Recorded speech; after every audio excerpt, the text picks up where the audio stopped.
ఆంధ్ర రాజకీయాల్లో కీలకం డబ్బు. అన్ని పార్టీలు డబ్బున్న వాళ్ళకే ఇచ్చినాయి, ఇంక్లూడింగ్ భారతీయ జనతా పార్టీ కూడా ధనవంతులైన అభ్యర్థులనే చూస్ చేసుకుంది.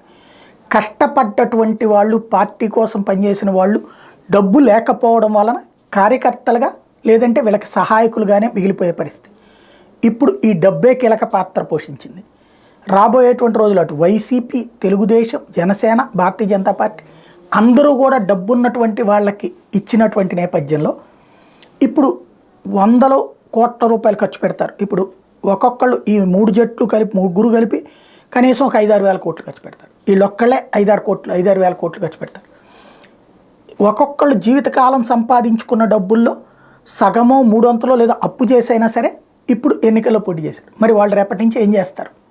డబ్బులు సంపాదించుకోవడానికి కబ్జాలు చెయ్యరా, లిక్కర్ సిండికేట్లు నడపరా, ఇసుక సిండికేట్లు నడపరా, సెటిల్మెంట్లు చెయ్యరా?